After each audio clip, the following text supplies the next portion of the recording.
Nung unang-unang mo akong dinala dito sa Victory, na ang akala ko dati insurance company.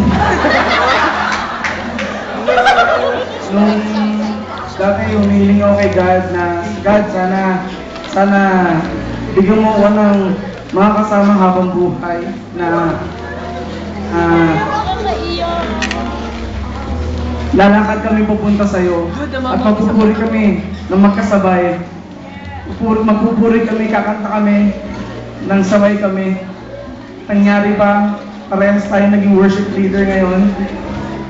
Mahal ko, nung unang-unang mo akong dinala dito sa lugar na to, yun yung time na tinurn on ulit ni God yung faith sa Kanya, na yung tinawag niya ulit ako, nasabi niya sa akin, anak, balik ka na ulit sa akin sa paglilingkod sa akin.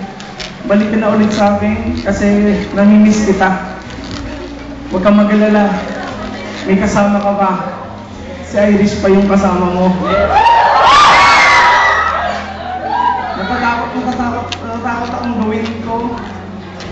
Kasi di ko alam kung ano mangyayari. Di ko alam kung ano mangyayari.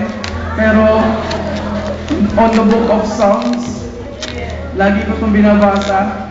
Sabi sa akin lagi ni God, anak, don't be afraid, for I am with you. Sobrang lumakas yung loob ko na gawin ito. Matagal ko na itong pinaplano. Pasensya ka na, medyo natagalan. Ikaw yung babae na mamahalin ko kahit maging sino ka man. Ikaw yung babae na gusto kong ibigay lahat-lahat. At handa kita yung paglaban kahit kanino. Minahal kita dahil desisyon kong mahalin kita. Maging lumpa-lumpa ka man, mahal pa rin kita. Maging kulong-kulubot pa yung ating mga mukha, yung ating katawan. Kahit hanggang sa pagtanda natin, mahal ko, tayo sabay naman pupuri sa Panginoon.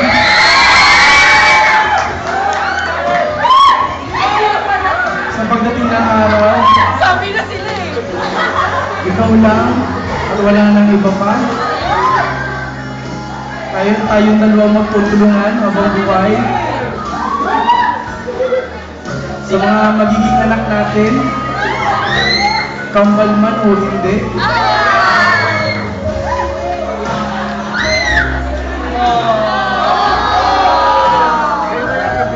Pasamahan natin sila. Pupunta kay God. I-inspire din natin sila. Mahal ko, sobrang mahal naman nila. Sobrang. Gusto kita makasama habang buhay.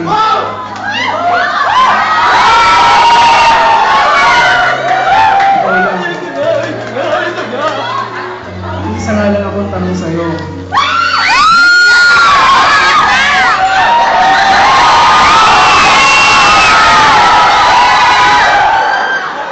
Nakabalot pa, baka magasgasan.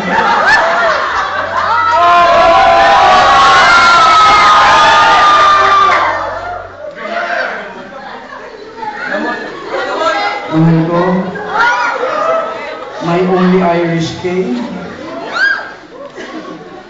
baby ko, lahat-lahat, ikaw ang lahat sa akin.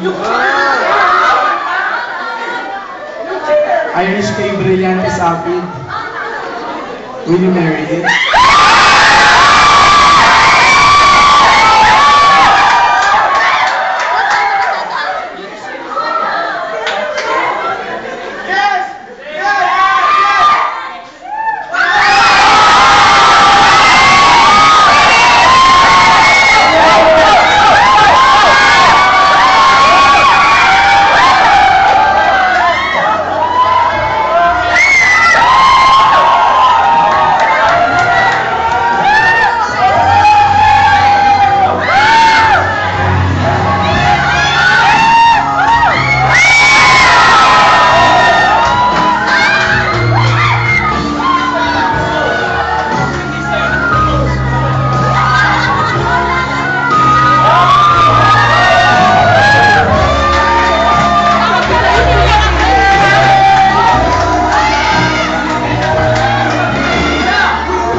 But I believe that this is a great time of celebration. Tama ba? Yes, hindi nyo alam na nung dumating sila dito, they just come meet.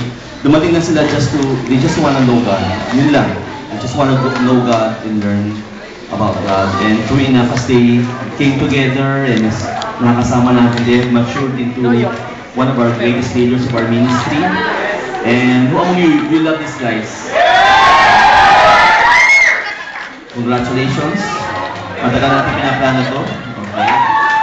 So, natupad na rin yung prayer nung muna mag-propose na siya. So, totoo nga pala talaga na mahal ka niya. Okay. Ngayon niya lang nalaman. But let's pray for them, okay? Pray natin sila. Lord, thank you, Lord God, for the life of Irish, Lord, and Rachel. Lord, they are leaders, Lord God, of this church, and we acknowledge that. But they are also, more than anything else, are children of God, and I know that you love them. Lord, as they approach, Lord God, yung kanilang married life in a few months, Lord, we know that their lives will be full of grace. Their lives will be full of blessing. And you will even prepare them, Lord God, for that grand day of the ideals, Lord God, of marriage. I-prepare mo, Lord, ang kanilang hearts as they have committed their lives to you. Lord, I know that you will also build them in the faith and that you will grow them, Lord God, in their love, in their character, in their relationship with you. Lord, surround them with your love, Lord God, wherever they go. Preserve, Lord, their hearts, that they will become, Lord God, worshipers and true worshipers of you. We love them, we congratulate them, and we party with them. In Jesus' name. Amen. Amen.